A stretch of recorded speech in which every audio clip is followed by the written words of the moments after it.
السلام عليكم ورحمة الله وبركاته.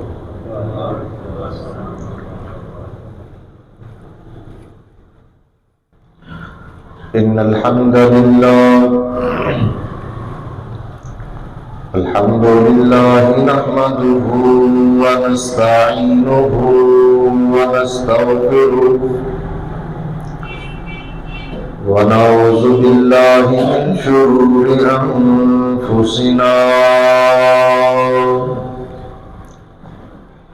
ومن سيئات أعمالنا من يهده الله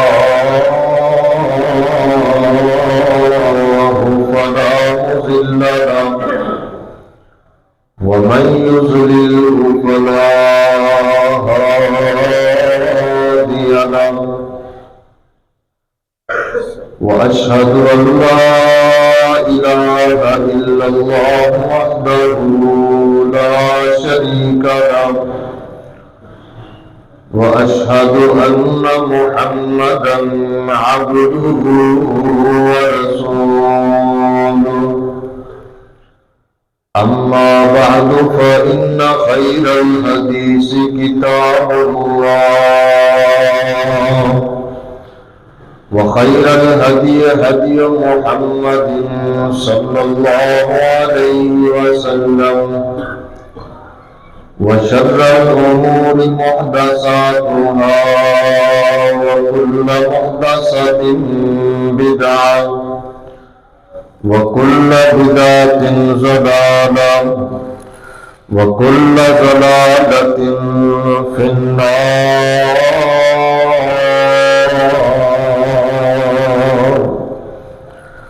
اللهم صل على محمد وعلى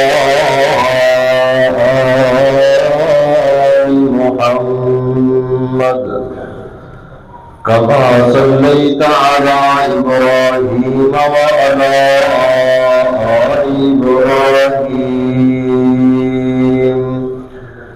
إنك حميد مجيد.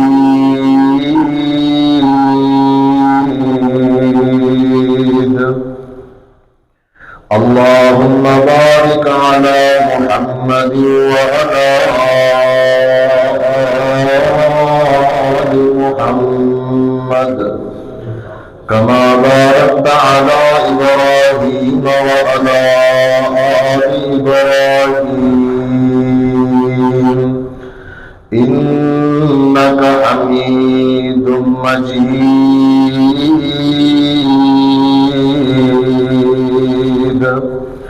قال الله تبارك وتعالى: أعوذ بالله السميع العليم من الشيطان الرجيم.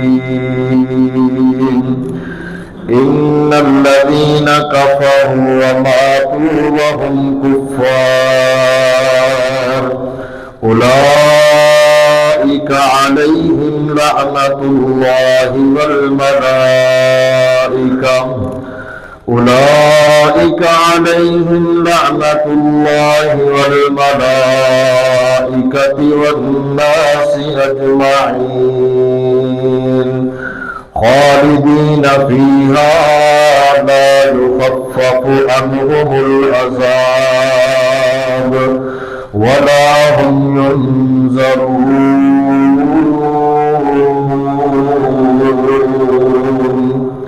رب اشرح لي صدري ويسر لي أمري واحلل عقدة من لساني يفقهوا قولي. رب زدني علما رب زدني فهما. سبحانك لا علم لنا إلا ما علمتنا إنك أنت العليم الحكيم.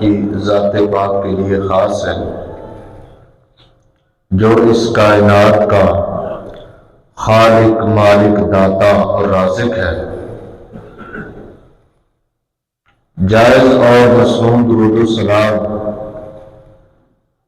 امام الاولین والآخرین، امام کائنات،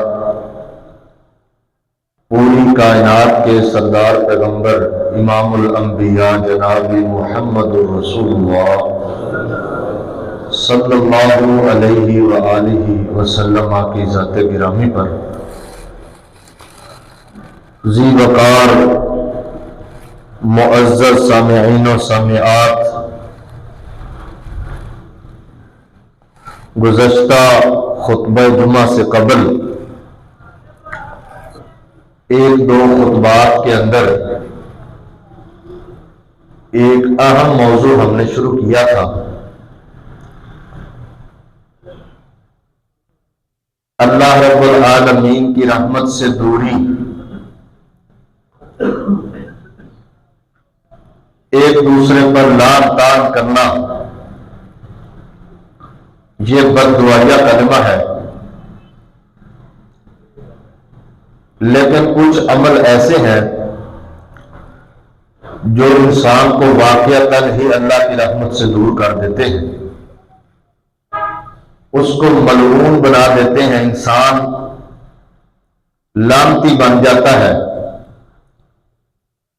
اللہ کی لعنت، نبی کی لعنت، فرشتوں کی لعنت، تمام لوگوں کی لعنت، یا ان میں سے کسی ایک کی لعنت، وہ ان کا مستحق بن جاتا ہے۔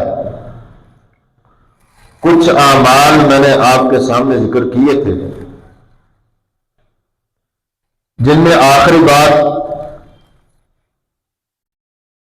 وہ اس حوالے سے آپ کے سامنے رکھی تھی کہ واضح دلائل چھپانا، حق بات کو ٹھکرا لینا، علمی بات کو چھپا لینا، قرآن و حدیث کی موجودگی میں قرآن حدیث کی تعلیمات کو چھوڑ کر اپنی بات کرنا، یہ انسان کو لعنتی بنا دیتا ہے۔ اس کے بعد کفر جو ہے نا، کفر یہ بھی انسان کو ملعون بنا دیتا ہے۔ اسلام سے روح گردانی، اسلام سے منہ پھیر لینا، یہ انسان کو اللہ کی رحمت سے دور کر دیتا ہے۔ دنیا کے اندر ایک انسان کے لیے سب سے بڑی خوش بختی اور سب سے بڑی خوش قسمتی وہ یہ ہے کہ وہ اسلام پر قائم ہو۔ کسی انسان کا مسلمان ہونا یہ بہت بڑی نعمت ہے۔ اللہ تعالیٰ نے کتنے لوگوں کو اسلام کی نعمت سے معلوم رکھا ہے۔ کتنے ایسے دنیا کے اندر لوگ ہیں، بلکہ اکثریت ایسی ہے جو مسلمان نہیں ہے، اسلام کے راستے پہ نہیں ہے، اسلام قبول نہیں کیا،